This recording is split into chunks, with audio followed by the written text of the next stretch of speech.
আসসালামু আলাইকুম। HSC 25 batch তোমাদের আজকে এইচএসসি পরীক্ষা শেষ হলো।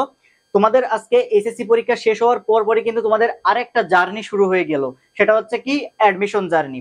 তোমাদের আজকে এইচএসসি পরীক্ষা শেষ হলো, তোমরা হয়তো বা খুব জোর 12 থেকে 15 দিনের মধ্যে তোমরা হয়তো বা কেউ ঢাকাতে কোচিং করতে আসবা, বা কেউ রাজশাহীতে কোচিং করতে যাবা, বা কেউ অনলাইনে কোচিং করবা, বা কেউ নিজের এলাকায় কোনো একটা কোচিং সেন্টারে ভর্তি হবা।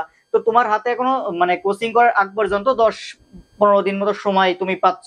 এখন হয়তো বা তুমি ভাবতে পারো যে আমি কোচিং করতে তো যাব, সেই সময় গিয়ে আমি মানে ভর্তি প্রস্তুতি শুরু করব, আমি এখন এই 10-15 দিন একটু রেস্ট নিই, যাতে এতদিন ধরে আমি এইচএসসি প্রিপারেশন নিলাম, তো এই 10-15 দিন হয়তো বা রেস্ট নিই। কিন্তু তুমি হয়তো জানো না, তোমার আরেকটা বন্ধু বা অনেক স্টুডেন্ট আছে অনেক দিন ধরে প্রিপারেশন শুরু করে দিয়েছে, অনেক দিন ধরে কিন্তু অ্যাডমিশনের প্রিপারেশন শুরু করে দিয়েছে, অনেক দিন ধরে তারা মানে অ্যাডমিশনের প্রিপারেশন নিচ্ছে, দেখা যাচ্ছে 6 মাস আগে থেকে তারা অ্যাডমিশনের প্রিপারেশন নিচ্ছে। তুমি এখন এই 10-15 দিন টাইম ওয়েস্ট করবে না। তোমার আজকে এইচএসসি পরীক্ষা শেষ, তুমি কালকে থেকে এইচএসসি মানে অ্যাডমিশনের প্রিপারেশন শুরু করে দিবা। তোমার আজকে এইচএসসি পরীক্ষা শেষ, কালকে থেকে অ্যাডমিশন মানে প্রস্তুতি শুরু করে দিবা। তুমি যদি 10-15 দিন পরে আগায় রাখতে পারো, তুমি অন্য সবার থেকে আগাই থাকলে না বলো। অন্য সবাই তোমার যখন অন্যরা তোমার আছে যে তোমার যখন কোচিং করতে যাবে তখন প্রিপারেশন শুরু করবে, আর তুমি এখন মানে এই 10-15 দিন তাদের থেকে একটু এগিয়ে থাকলে না বলো, তাহলে তোমার চান্স হওয়ার মানে পসিবিলিটি সব থেকে বেশি না বলো।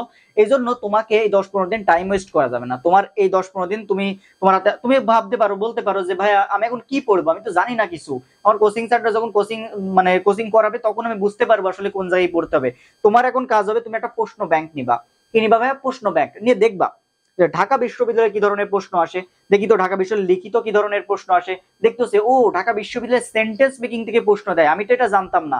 আর তাহলে সেন্টেন্স মেকিং মানে পারার জন্য আমাকে কি করতে হবে, ওই টেক্সট বুক আছে আমার, যে ওই টেক্সট বুকের ভোকাবুলারি গুলো জানতে হবে। ভোকাবুলারি না জানলে তো আমি সেন্টেন্স মেকিং পারবো না।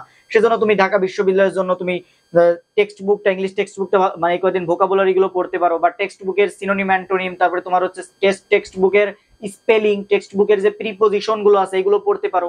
এর পাশাপাশি তুমি হয়তো বা ভাবতেছো দেখি তো আর কি কি আসে, তুমি দেখতেছো যে জগন্নাথ বিশ্ববিদ্যালয়ে কি কি আসে, দেখি তো জগন্নাথ বিশ্ববিদ্যালয় গত বছর থেকে তো লিখিত চালু করেছে, বাংলা এবং ইংরেজির পাশাপাশি জগন্নাথ বিশ্ববিদ্যালয়ে সাধারণ জ্ঞান লিখিত আছে, দেখি তো জগন্নাথের সাধারণ জ্ঞান লিখিত কি কি আসে।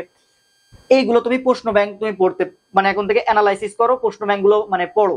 তুমি যদি এখন থেকে প্রশ্ন ব্যাংক অ্যানালাইসিস করো, তুমি ইজিলি বুঝতে পারবা যে প্রশ্ন প্যাটার্নটা আসলে কোন বিশ্ববিদ্যালয়ের মানে কি হয়। তোমার আরেকটা বন্ধু যখন 10-15 দিন তোমার মানে পরে গিয়ে জানতে পারবে, তুমি এখন থেকেই জানা মানে জানতে পারবা, তুমি এখন থেকেই 10-15 দিন মানে পড়ে এগিয়ে রাখতে পারবা। তাহলে তোমার চান্স পাওয়ার পসিবিলিটি সব থেকে বেশি থাকবে না? আমাকে বলো তো ভাইয়া। তুমি এখন থেকে প্রিপারেশন শুরু করে দাও, আজকে পরীক্ষা শেষ, কালকে থেকেই তুমি প্রশ্ন ব্যাংক নিয়ে প্রিপারেশন শুরু করে দাও। দেখা হবে ভাইয়া পরবর্তী কোনো ভিডিওতে, ততক্ষণ সবাই ভালো থাকো। আসসালামু আলাইকুম।